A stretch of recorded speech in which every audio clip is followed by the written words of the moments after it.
Right, 27 February 2020, and I'm back with Mr. Khaliphani Phugeni. How are you, sir? I'm okay. How are you? Right, so today Mr. Phugeni is speaking in his personal capacity. Yes. And we want to touch on the issue that we've been discussing this whole week. There is a process right now in Zimbabwe of trying to find out what happened during Gukurahundi. Okay. And this is taking place in Bulawayo. Okay. What is your thoughts on this process? So these are my views, and they must never be confused for anyone's views or credited to anyone. So let me start with Matabeleland Coalition. Matabeleland Collective. Collective. Yes. Okay. All right. Yeah, it's okay. Matabeleland Collective, I think you're speaking to these people that met the president at the State House in Bulawayo. Yes, correct. Okay. I was fortunate to be in Bulawayo at the time when the thing happened, and I think you would do well to dig a little deeper. You will discover that there are about 10 to 15 organizations in Matabeleland that pulled out of that coalition. Okay, I understand that. Yeah, they pulled out of that coalition. My understanding, which tends to be corrected, is that the organizers still went ahead and just went to the rural areas, just picked old people, filled them in hotels, and sent them to the State House and said, here you are speaking to the Matabeleland Coalition or whatever they call themselves, which was unfortunate really for me. So it's important to find out why those people pulled out. It's because the few that I spoke to, they didn't find the process genuine. They didn't find the process capable of deliberations. They found the process to have almost having a desired outcome, and then basically what they were now doing is to really shepherd everyone to that desired outcome.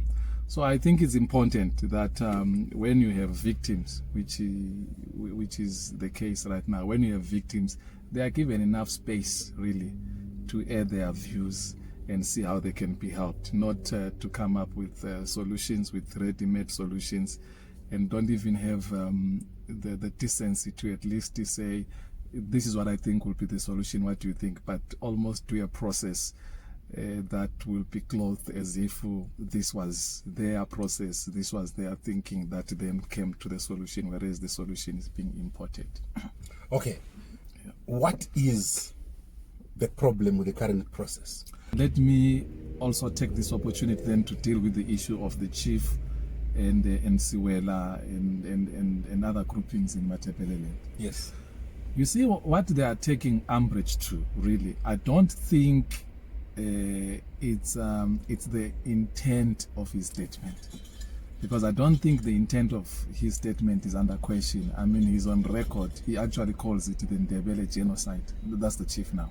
So he's clear. He knows that it was a genocide, was the most heinous crime any government can commit against its own people. He's clear on that. I think what people are taking umbrage to is the cavalier nature of how he approaches these things. These are things that demand him to be very pedantic, to be very more nuanced, as it were, more serious about them. So what they are taking umbrage to, in my view, is the impact or the effect of his statement.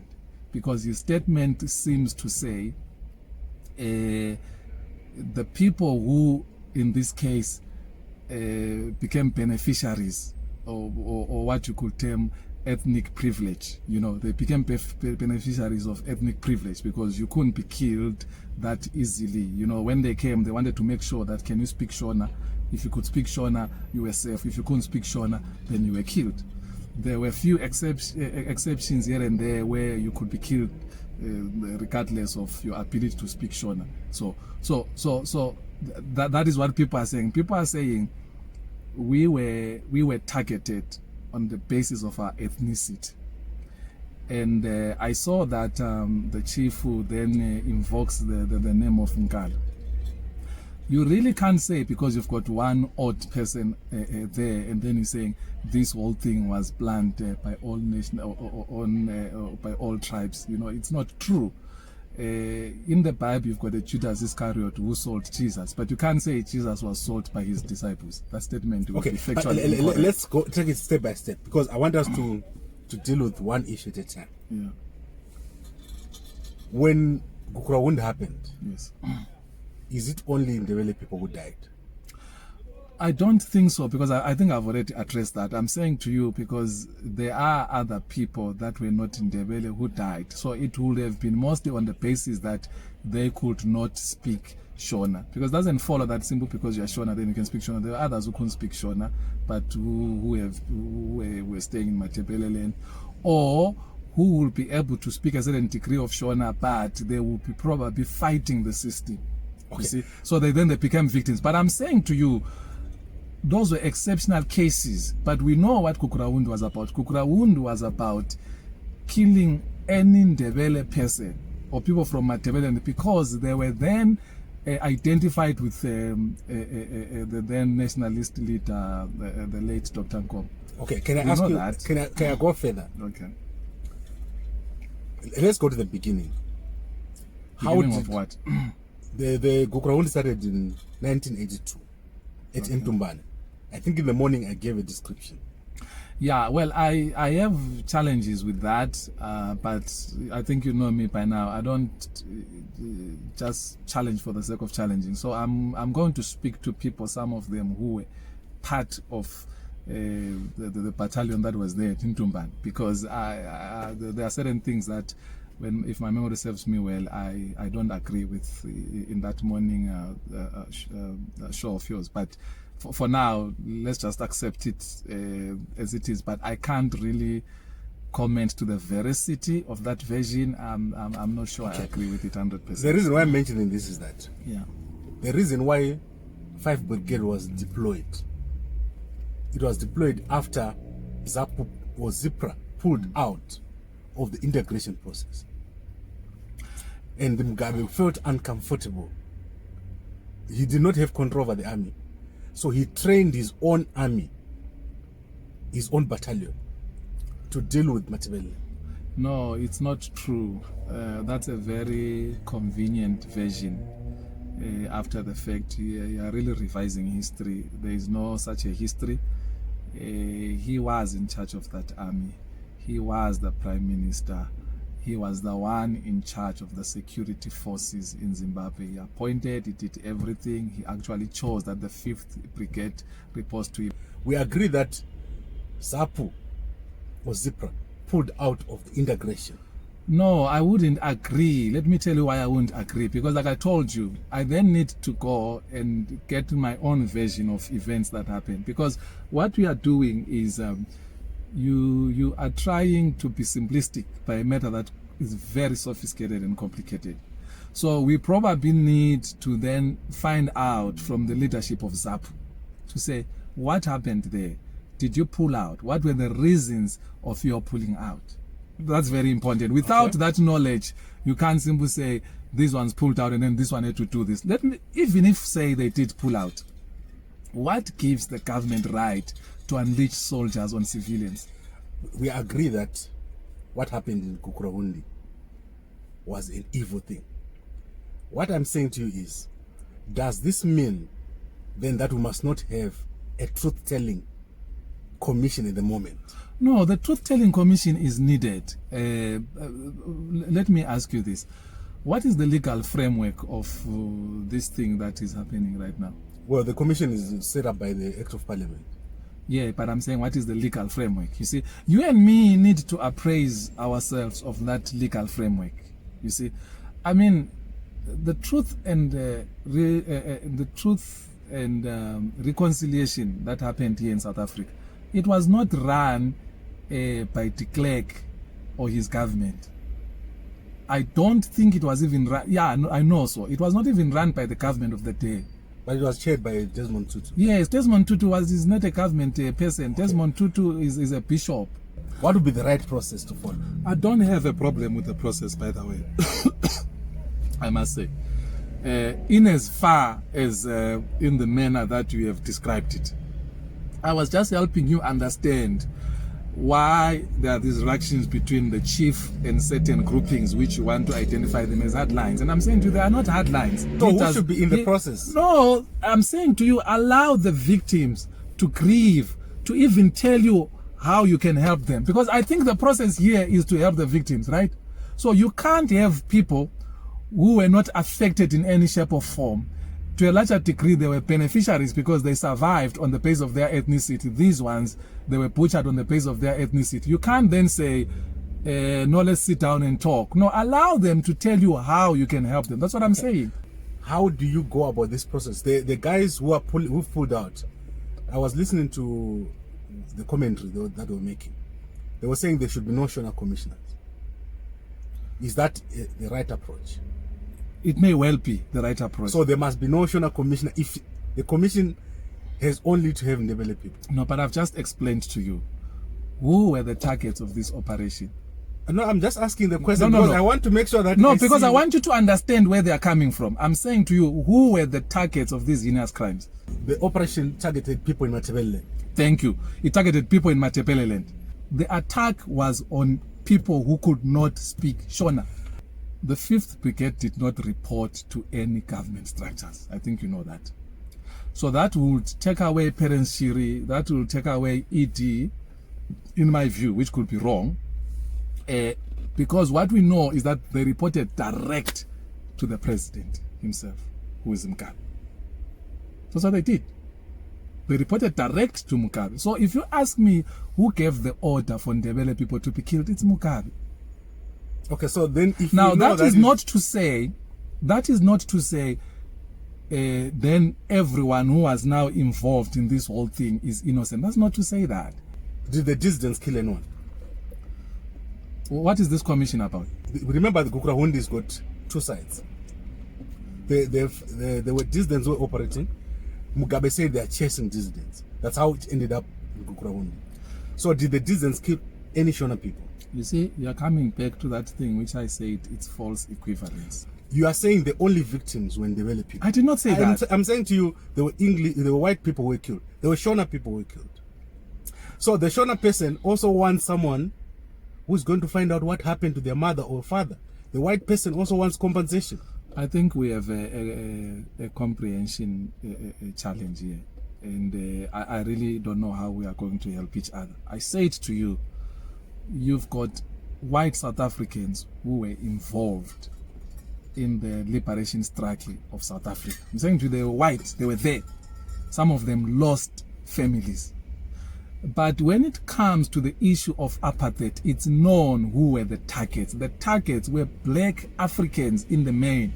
The Indians and the coloreds, yes, but in the main it was black Africans. That is not disputed, right? So you can't then therefore say, when the blacks say, amongst the commissioners, we have a problem with this commissioner because he reminds us of the people who murdered us. You can't then take offense and say, now you are making this whole thing racial. You can't do that. And I'm saying you are being insensitive by coming and saying, we want to help you. And then when they tell you that the best way you can help us is not to remind us of what we went through. Put people that we can identify with, people that we know they were with us during this difficult time. What is wrong with that? Why can't you understand that? Okay, the problem is, what that implies is that every Shona person was for Gukurahundi. No. Yes. No. That's your own erroneous conclusion. It's a very wrong conclusion, by the way. My friend, let me tell you, those are called nice life problems. You are worried about, you are now being offended that people are saying the people who were killing us were speaking your language and they were using your language to kill us. And we don't think it will help us heal. And we are offended by that. I'm not offended. I'm just saying so, the implication is that every Shona person was in support of Gukurahundi. No. Only Ndebele people were affected by Gukurahundi. No. Let me tell you this. Let me tell you this. I can forward you the video of the late Dr. Joshua Nkomo making it clear that this is not a Shona Ndebele fight. It's not a Shona Ndebele fight. But what you can't run away from, and I don't know why you don't want to appreciate this, you can't say people were killed on the basis that can they speak Shona or they can't speak Shona. and the people were killing them were speaking Shona, they couldn't speak their language. And then you say the commissioners that are coming to help you must come and speak. When 1976 happened, do you know what was the uprising all about? It was a demonstration against Africans, not against Afrikaners, against Afrikaans, the language. And I'm saying to you, if you were killing me on the basis of language, it will not be helpful to use that language now to say you are going to help me. It's not going to help. Mugabe was refusing totally to even talk about Gukurahundi. Yeah, well, he was evil. Well, what do you explain? I mean, Mugabe was prime evil. Now, Idi Mnangagwa is saying, I'm coming here, I'm presenting myself. Very commendable, by the way. What then should happen? This is the question I'm asking. Where do we go from here?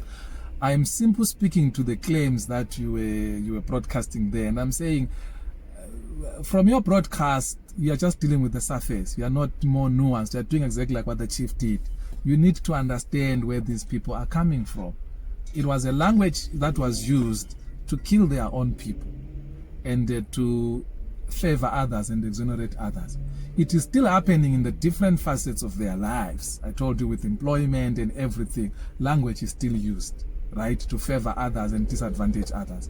You can't then say we are coming on a process of justice and reconciliation and restitution and want to use the same language. Okay. And then if they're saying to you, no, we have a problem with this language, and you insist on them and say, no, these are the same people. I don't think they're using Shona to conduct this. No. I'm saying, no. But I'm saying to you, they are saying, what they're saying, they're simply saying, we don't think these people will have an appreciation of what we went through. So I think we've passed that stage of we haven't no Shona passed. Commissioners. We've said no Shona Commissioners. What I'm saying is, what then should happen now? Should we reconstitute? Should we look at the process? Who should lead this thing? I'm talking here in a sort of like, how would you as a person, let's say we put you in a position to constitute this, what would you do? I would listen to the people, to the victims. I would listen to the victims. How would you do it? No. Would you constitute a commission which is locally based? Would you constitute a traditional leaders? How would you go about it? I have said to you, you can look at international best practice. You can even come to South Africa here, or you can do in the manner they are doing. But if you are going to do it in the manner they are doing, you then listen to them, because I think the whole point of going to where the atrocities took place, you want to hear how those people feel. And I suppose that is when these people are saying, because now these people have come who do not speak Ndebele, so now you have to use English. Those people don't want to use English. You see, those are the nuances that I think are ignoring. I don't think it's about language. I don't think they're saying let's use Shona. All I'm saying is, do you think a process that does not involve everybody? You are running out. No, it shouldn't involve everybody. Not everybody was targeted. No, but in the commission, if you have a commission that only involves the victims, are you going to get to the truth? So the question that I've asked you is, if you were to constitute a commission, what would you do? So the first point you made was that you would make sure that the person understands the language, the customs, and the traditions. It's very important to put people who in no shape or form were part of the atrocities, in no shape or form can be conceived or perceived to have been part of the atrocities.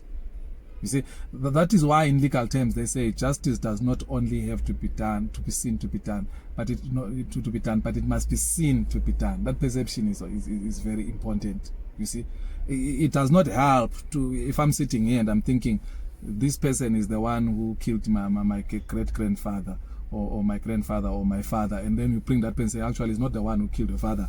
The process must go ahead. Okay, so we must not involve people that will be seen or could be construed to have been part of. You see, so I'm simply saying yes, you are correct. People were part of, and people who could be seen to have been part of. Okay, so that disqualifies anyone in government.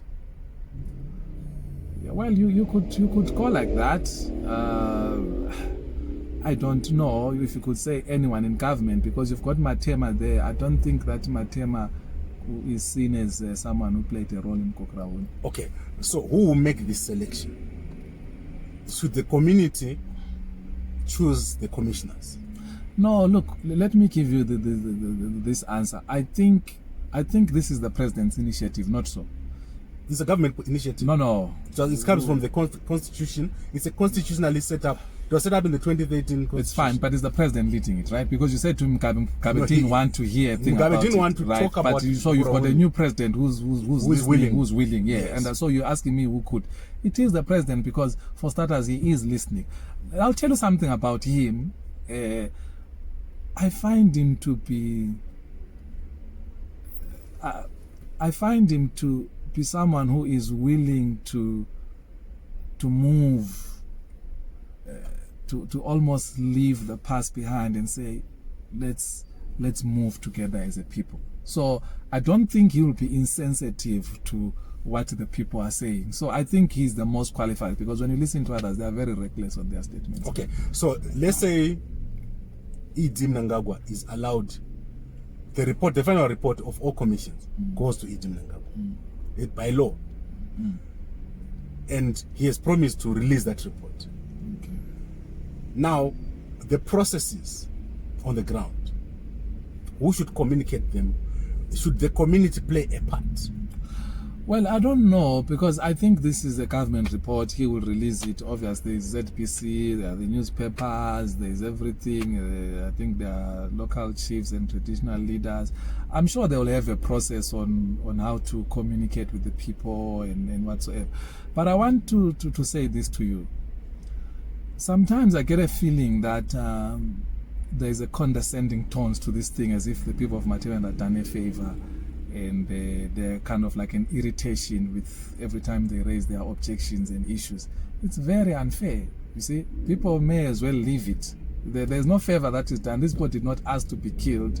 As I've already alluded, there are many issues there that we could start to show. Let me give you an example. Here in South Africa, there's this thing called affirmative action, PE. They call it PE. You know why they did that? Because they realized that you've got white people who played no part, that whole thing, this is what it implies. They played no part in apartheid. But because they were white, they benefited. So they tell you that it doesn't matter whether you got an A, if this black child gets a C, they get preference ahead of you. You don't have that. There's no recognition that the people of Matebeleland were targeted and disadvantaged by a government. So let's have an affirmative action for them. You see, all those type of things will actually show that there is a new direction that is being taken. There's a new path. Are people in Matebeleland using this for political gain? No one in Matebeleland is using this for political gain. There isn't anyone who's using this for political gain, because who in Matebeleland has gained political? Mtwakazi has gained what political? Well, if this goes away, what will Mtwakazi be about?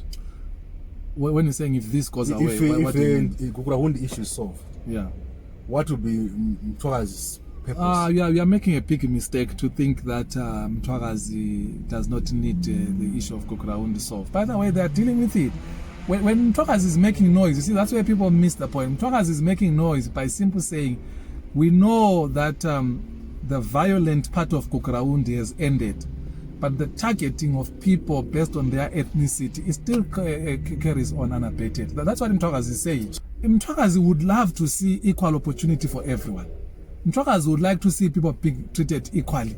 They wouldn't like, and when I'm saying equal, you guys mistaken and think that then it means a disadvantaged person and an advantaged person must start from the same line. When Mtwakazi is saying equal opportunities for everyone, let me tell you what they are saying. They are simply saying, because this one has been disadvantaged, put him up front there 100 meters. This one, because he's been advantaged, put him 300 meters, and then let's go. Then it's fair. You see, that's what Mtwakazi is saying. Of a separate state? Well, look, because that's what Mtwakazi is. Look, I can tell you, it's their frustrations. You see, because I think they are reaching a stage where then they are saying, you know what, we're too frustrated. These guys are intransigent. They are not listening to us. They are very unfair, and maybe it will be better to go this route. It's frustrations that are speaking. Is there anything else that you think we haven't covered here, which we need to cover for today? No, I think we've covered. Maybe I can just wrap up by saying the 3 weeks old baby and the 16 missionaries who were supposedly killed by the dissidents. I reject that. I will never trust the then government. I think that was a murderous government. So they could have used anything as a pretext to start killing people. You know what they would do normally with Tsvangirai, they'll just create false things just to go after him and almost kill him. They could have killed him really had it not been of providence. So no, I reject that. Number two, the chief is clear on what he calls Ndebele genocide. Unfortunately, he lacked nuance on a very complicated subject. So his intent was not in question. I don't think it should be questioned. But the impact of his comment is the one that I think people are taking umbrage to. And then the call, I don't think it's a tribal call. I don't think people are against any ethnicity. I think all they are simply saying is that be sensitive to what we went through based on people that were exclusively chosen from a certain tribe. So it will be helpful if we could just be slow on this and be more quick and active to the sensitivity of the victims and the people of the region. But I don't think tribalism must be pointed at them. The tribalism must be pointed at the government, which constituted this Fifth Brigade in the manner they constituted it and targeted the people in the manner they targeted them. Thank you very much, Mr. Khaliphani Phugeni. Okay. Very interesting but intense discussion. Yeah. Yeah, so I think we'll be back. What I realize that as we talk, Yeah. we get to understand each other even more. Yes. Yes. Thank you very much.